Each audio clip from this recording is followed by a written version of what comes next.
राम राम सा। मैं कविता शौरान, हिंदी व्याख्याता, आपके अपने चैनल केवी की कलम पर आपका हार्दिक अभिनंदन करती हूँ। दोस्तों, आज हम बात करेंगे पढ़ाई से अलग किसी विषय पर। जैसा कि आप थंबनेल में देख पा रहे हैं, ज़िंदगी बोझ ना बन जाए, संभालो यारो। तो दोस्तों, हमें ज़िंदगी को बोझ नहीं बनने देना है, बिल्कुल भी। इसको बहुत हल्के में लेना है, क्योंकि कितनी भी टेंशन ले लो, वैसे भी यहाँ से ज़िंदा बचकर कोई जाने वाला नहीं है। इससे अच्छा है दोस्तों, आप बोझ ना लें ज़िंदगी का, इसको हल्के में लें, बहुत मन हल्का रखें। किसी बात की दोस्तों अधिक टेंशन लेने की आवश्यकता ही नहीं है, क्योंकि जब हमारे टेंशन लेने से कुछ होता ही नहीं है, होता वही है जो राम रचे, जो भगवान ने लिख रखा है वही होगा। हमारे हाथ में सिर्फ मेहनत करना होता है दोस्तों, हमारे हाथ में होता है अपना कर्म करना। वो हम अगर अपना सही तरीके से करें तो फिर आगे का भगवान अपने आप सही कर देते हैं। दोस्तों, मैं आपको बताऊंगी कुछ छोटी छोटी ऐसी चीज़ें जो मैंने खुद ने की हैं और उससे मुझे अच्छा महसूस हुआ है, मतलब पॉजिटिव एनर्जी मिली है। ऐसी कुछ बातें मैं आज आपको बताऊंगी, एक दो आप भी ज़रूर ट्राई करके देखना दोस्तों। अगर आपको कुछ बदलाव लगे तो आप भी उन बातों को अपना सकते हैं। एक तो दोस्तों, जैसे आप पढ़ने के लिए सुबह अगर 4 बजे उठते हो ब्रह्म मुहूर्त में, तो बहुत अच्छी बात है।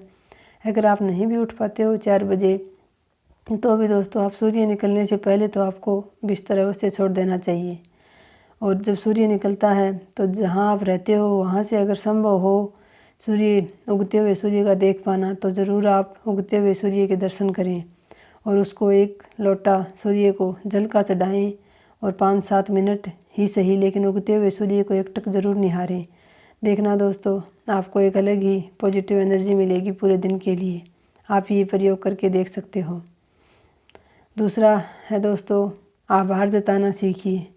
जब कोई आपके लिए कुछ करता है, कोई काम, तो आप आभार जताते हो किसी का, तो आपका भी मन खुश होता है और अगले का भी मन खुश होगा, तो उससे भी आपको पॉजिटिव एनर्जी मिलेगी, आपके प्रति उसकी भावनाएं अच्छी रहेंगी। जैसे दोस्तों, आप सुबह उठते हो तो सबसे पहले उठते ही भगवान का शुक्रिया अदा करना चाहिए कि हमें एक और नया दिन देखने को मिला है और हम सही सलामत हैं। दोस्तों, हमें अच्छा खाने को मिलता है, अच्छा रहने को हमें मकान मिला हुआ है, बहुत अच्छा भोजन मिल जाता है। दोस्तों, जितना हमारे पास है उतना तो बहुत सारे लोग कल्पना में नहीं कर पाते, उतने की तो पूरी ज़िंदगी में। लेकिन दोस्तों, इतना पाकर भी हम दुखी रहते हैं, तो अपने मन में संतोष करना सीखिए दोस्तों। जितना है उसमें खुशी ढूंढिए, ना कि जो नहीं है उसके बारे में सोचकर दुखी रहिए। जो नहीं है उसके बारे में सोचकर दुखी बिल्कुल नहीं होना है, जो है उसका ही आनंद लेना सीखिए दोस्तों।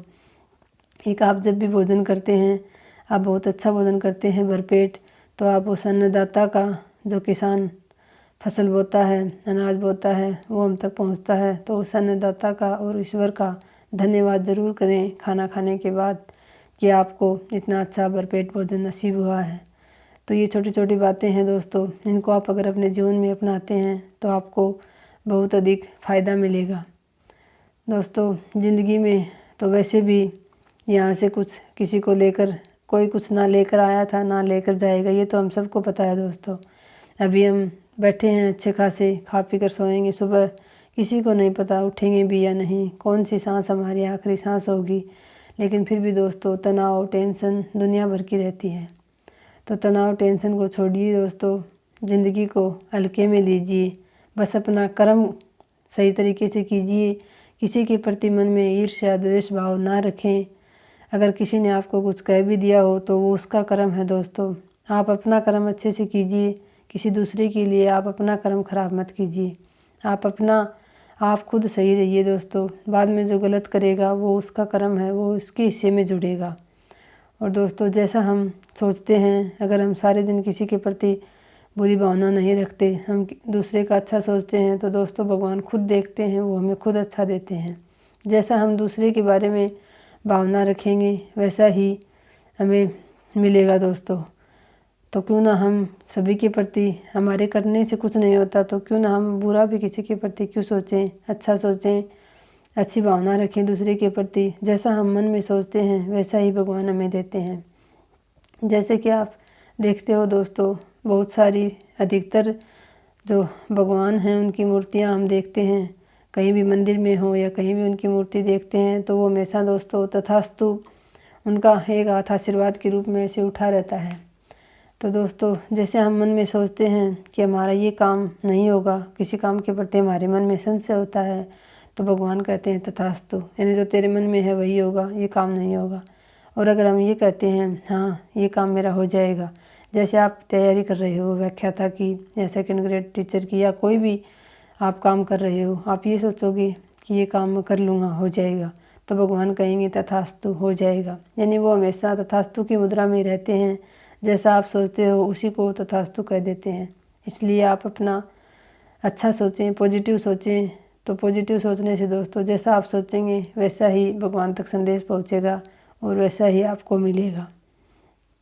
तो दोस्तों, ये कुछ छोटी छोटी बातें थी जो अगर आपको सही लगें तो आप इनको अपना सकते हो। ऐसा नहीं है कि मैं आज पढ़ाई की बातें छोड़कर अचानक से कथावाचिका के रूप में कैसे आ गई, बस ऐसे ही बैठे बैठे ऐसी कुछ बातें करने का मन किया आपसे, तो आपसे शेयर कर ली। आप इन छोटी छोटी बातों को अपना कर देख सकते हैं। तो आज की वीडियो में इतना ही। धन्यवाद दोस्तों। जय हिंद, शुभ रात्रि।